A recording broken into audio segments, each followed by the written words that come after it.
everyone. Welcome to Inspire Transformation Podcast. I'm your host, Deborah Okoy, and today I have my friend of over 17 or 18 years Yep. here with us. I'll allow her to do the introduction. Her name is Blessing. Okay, over to you, Bless.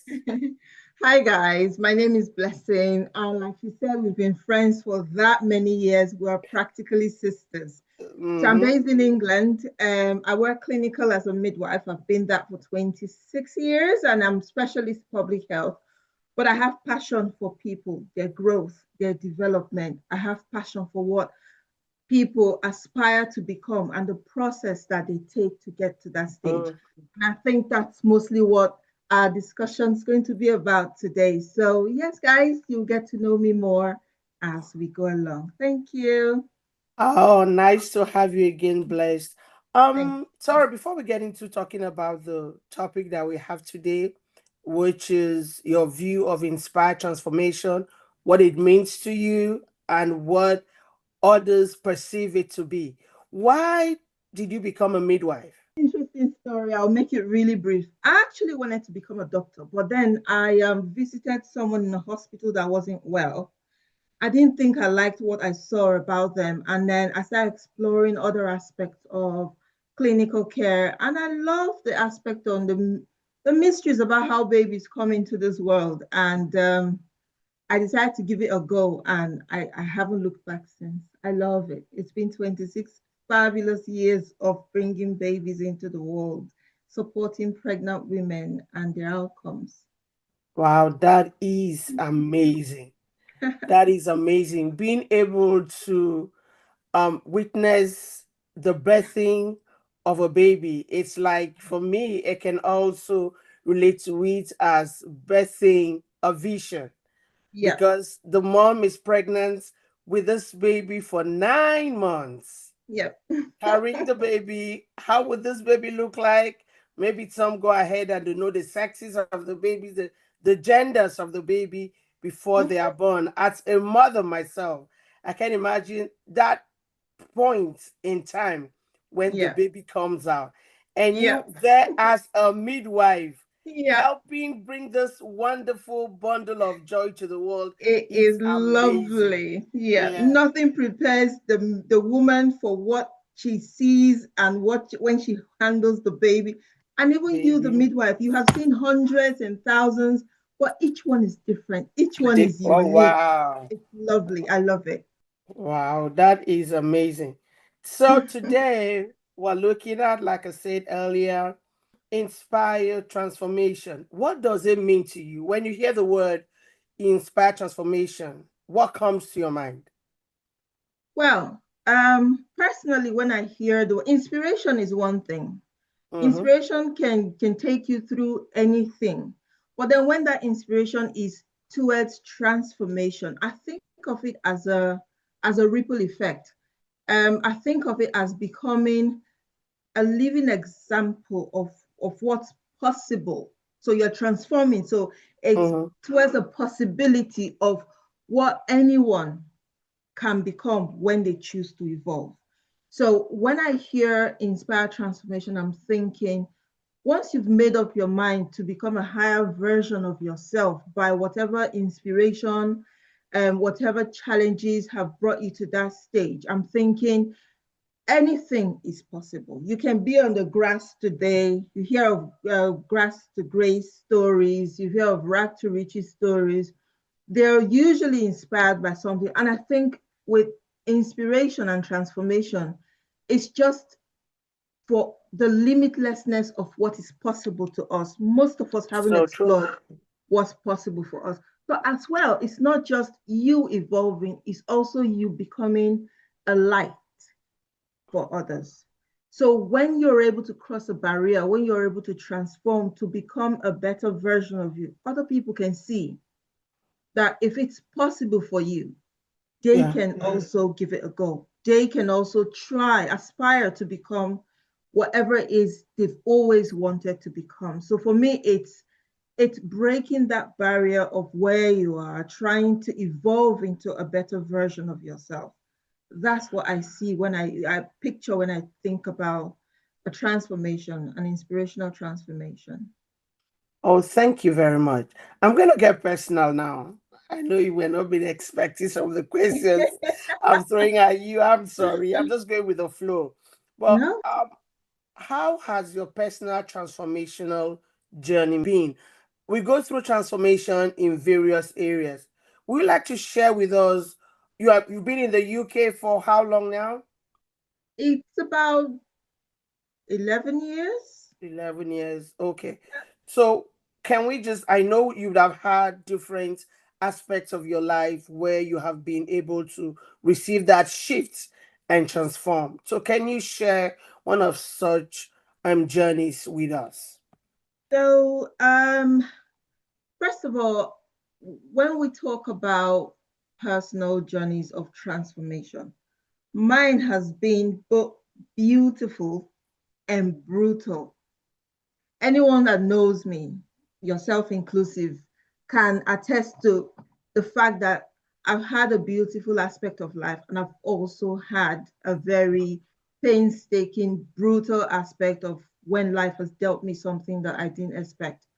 My own journey have required a lot of letting go, my identities, as well, coming from a different cultural Mhm. background, coming into the UK, for instance. I've had to then see things in a different light, how things are done, where I am, and how what I was, raised to understand will no longer serve me. I've had to do a lot of letting go of my personal identities, what people perceive of me. Mhm. I've also had to do away with relationships and old mindsets that didn't work, especially, for instance, you come from a culture where some people expect a lot. You're thinking, oh, this person has to do this for me. This person has to give me this. This person has to show me this. But in the UK and in most developed countries, you have to figure it out yourself. Yes, sir. The resources are there. Most of the resources are online. If you Google it, you will find it. If you search for it, you will find it. So it becomes a case of ignorance is not an excuse. So what I have had to learn is changing my own mindset because they were no longer working for me, and then choosing who I choose to become. Part of a relationship was me giving up an abusive marriage. Personally, why I'm saying this is because I know that if I had been back in my country, it wouldn't have been a mindset to even try to give up a marriage because it's abusive. I might still have wanted to continue there, and whatever it is, emotional, physical, mental, that eventually becomes of it, I will have to bear it because culturally you are meant or forced to stay in such a relationship. But because my personal journey have exposed me to things that wouldn't serve me, and me letting go of those things, letting go of an abusive relationship was difficult, like I said, brutal, but it was one of the things that I had to let go. Just one of my personal battles that I had to make a decision to let go of. So yeah. Thank you for sharing that because I didn't give you any heads up on that. Thank you at Yeah. least for, yes, Okay. thank you for letting us into that. That Yeah. takes me to, so what is your mindset and belief system when it has to do with having setbacks when you have thought that you've overcome a certain pain in your journey? So setbacks as well. Like in my journey, I've had to learn how to define things, put them in their context. I had to, part of my personal rebranding of myself, I had to come out of the woe is me mentality. Yeah. This person did it to me, they said this about me. No, I had to come out of that. And I started to define everything I go through, looking at them straight in the face and defining them. And so for me, I started to redefine setbacks in the sense that I will put the scenario right in front of me. Is this working for me or not? Did I cause this? And if I did, how did I cause it? And if I have a lot of input in this, how do I unravel it so that I can no longer be entangled by it? And then, as well, is there a benefit of this so called setback? Is it actually a setback? Some things we look at as setback are actually like what one of my favorite speakers would say, it's a setup for an even better comeback. We Mm. see it as a setback because right now it's not fulfilling the purpose that you want. Let's say you're out of pocket, your job shifted, your career shifted, you didn't get that promotion you wanted. We see it as setback, but I've learned to redefine my mindset to things, and I go back into myself, always into my spirit, into my soul, and ask, is there some benefit of this so-called hardship or setback or whatever I'm experiencing? And oftentimes I have found that there have always 8 out of 10 times Mm. those so-called setbacks have eventually worked out for my own good because I learned to redefine them. I learned to detach myself from the situation. I learned to stop seeing myself as a victim of that All right. situation. Mm-hmm.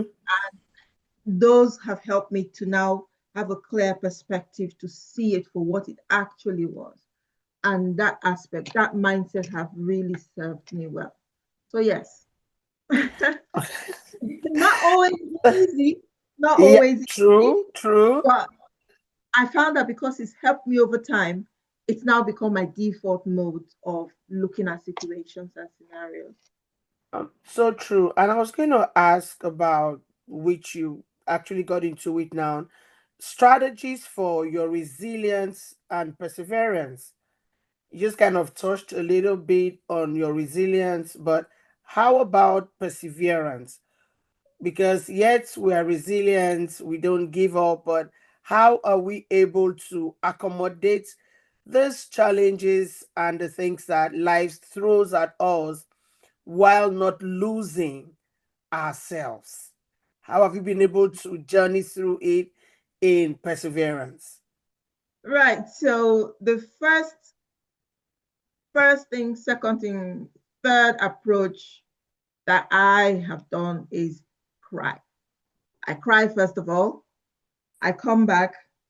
It hasn't worked. I go back. I cry again. And then by the third time, I'm thinking, yeah, this crying thing isn't working, is it? So you better wipe your tears and make a decision on how to take this on. So what I have also learned is redefining it. Yes. After the crying and everything, before my previous mindset would be, oh, talk to people, get someone's opinion or the others. But I find everyone is struggling. Mm-hmm. People know little of what they're going through themselves, how much more what you are going through. Granted, it can actually help to rub minds with people. They say two good heads are better than one, but ultimately, it comes down to how you are able to manage what you're going through. So, when I have cried and cried again, and then I come back, I do a lot of meditation, Yeah. I do a lot of prayer. I have redefined the way I pray. The way I was taught to pray culturally and religiously hasn't served me well. So I had to redefine the way I pray. I used to pray with a beggarly attitude, oh, help me, give me. But I find that life and the spirit is in me working for me. So what I need to do is present my intentions Mm-hmm. how I want it, how it should serve me. And then in faith, every day I give thanks for that. And then I deflect my energies from that because if I focus my energies, I'll Mm-hmm. almost control the situation. So I deflect my energy into other positive Like things. control, sorry to cut in, control Yeah, even how God should answer. Like, exactly. okay, Yeah, God, I've yeah, told you this, but I need you to do yeah, it this way yeah. at this time, and this And is you how I become want it so to be tunnel done. visioned. Yes, Yeah, you become so tunnel vision. You yeah. don't give the spirit the chance to explore and even show Mm. you better Show you. opportunities. Mm-hmm. You don't give the spirit the chance to teach you what you Yeah. can actually learn from the situation. You just want the help me, do it, get me out of it. And then next time you're coming back, help me Now, do it. So I take the approach of letting the spirit guide me into what the truth is. And I've learned sometimes things I wasn't expecting to know or see. I have learned along the journey of solving an impossible situation. And so that's my approach, really. That's how I do it. So that's after crying and crying and crying again. And then I adopt that approach. usually I guess I do that too. Then afterwards, I'm like, why? It's time to talk to God. Exactly. It's time to, like, you're trying to solve it, you're trying Yeah. to figure it out. Yeah. Then when you're not able to, suddenly, Yeah. oh yeah, Yeah. okay, Yeah. Lord.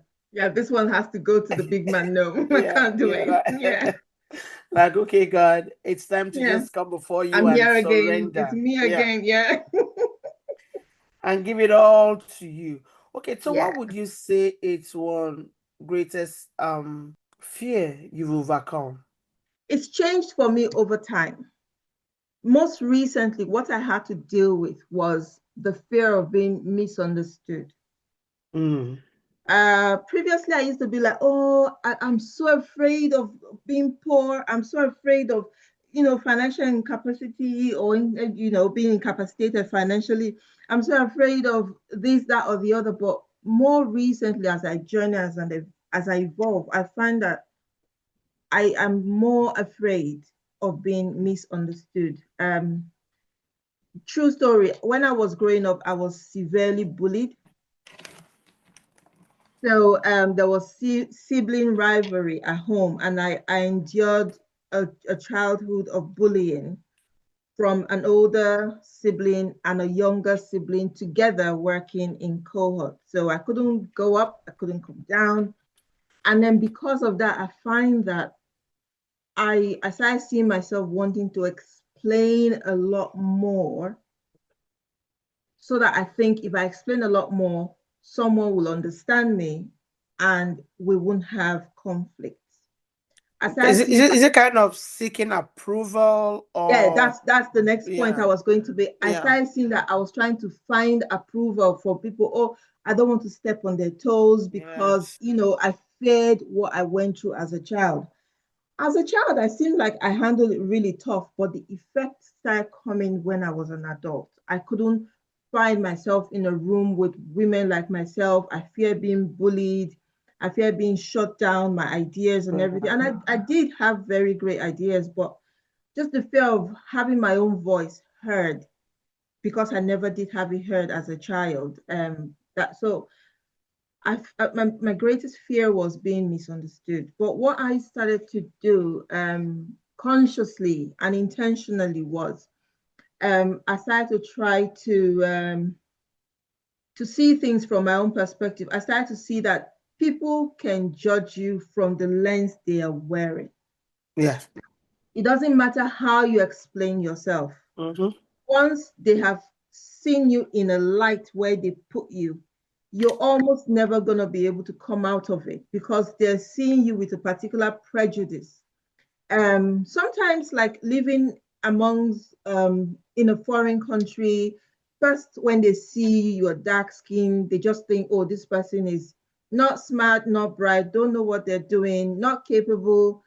They put you in that box, even professionally. So sometimes you have to work twice as hard to prove yourself before they can let their guards down if they ever do, but you just go on. So what I find I had to do was I wasn't mirroring myself based on how someone was gonna approach me. It will mean me changing myself all the time to suit Um, different people.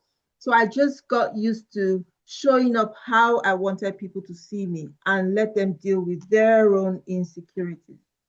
oh There is a wow, word. that's sorry, that's strong and striking. So Yes, you move from being the victim that is seeking validation yes, to now setting the rules like, okay, this is yes, me, this is who I yes, am, deal yes, with it. yes. I'm So not it's coming no longer, forceful. you Yep, do I'm not not have coming to give forcefully to me you. Yeah, an identity. You do not have yes, to give me a validation for me to feel good. yes. I'm coming just as I am complete. You don't have Yes. anything to add to me. I don't Mm-hmm. expect you to take anything from Yeah. me. There's a book, The Gods Are Not to Blame, that Oh, most famous Wole Soyinka Yeah. book. I read it Yes. back to back. I loved it. One of the proverb he says, a cockroach can never be innocent amongst the gathering of hens. Oh, wow. So if you put That's hands strong. down, yes, if you put hands down and you put a cockroach, the hens will know to just peck it until Mm-hmm. if it's able to escape, fine. If it's not, then they peck it. So once people already see you in a particular light, no matter how you show up, they already see you in that light. So you don't bother about how they choose to see you. Just bother about the energy that concerns you that you are bringing to the table. Make sure you're authentic, make sure you are true to yourself, make sure you are doing everything by the book, you're not trying to cut corners, you know your art, your craft, and everything. And then you leave the rest to posterity to judge. So I used to be afraid of being misunderstood, but I have deliberately, intentionally had to work through that part of my transformational journey. I had Yeah. to deal with it for years and years and years. And even in my marriage that ended, misunderstanding was a big deal. It was a big deal. To a large extent, I was saying, let's go for counseling. I feel like we're cross communicating. We're not because we're from different cultures. And this individual didn't want his private life to be out there. Mm. So yeah. Yes, because validation is very strong that people kind of perceive and see an individual the way you see yourself. So if Mhm. you put up like, okay, I'm trying to look for someone to love me, someone to Yes. validate me, someone to just tell me I'm okay, You're when setting rather yourself inside, for disaster. hmm Yes. hmm when inside the person, that individual is really empty. There's Yep. nothing going There's nothing on to give. there. Yeah. There's Yes. nothing to give you. No. No. It's Yeah. true. So we can't really, that's very strong on transformation, being able to move from the person that tries to fit in, tries to be validated, tries to get approval, Yeah. to being, it's okay to be different. Yeah. It's okay to stand out. It's okay Yeah. to be you. It's okay, especially when it's not out of pride or Yes. out of, I want to prove a point that I'm better than you, but No, you're just, just bringing your authentic self to the yes, table. yes, just being you. And because at times someone else's insecurities, the person might want to put it on you to make themselves feel good. Project it on you. Right. Yes, Exactly right. yes, Yes. Yes. yeah. So being you, it's very important. Thank you so much. Thank you, Blessing. Thank you You're for, by welcome. the way, Blessing and I actually co-host on another podcast called Sisters Narrative. Yeah, Very we soon you'll do. be seeing the link. So you watch us on Sisters Narrative. Yeah. Until our next episode, thank you for being part of Inspire Transformation Podcast. Bye bye. Bye. Bye. Okay.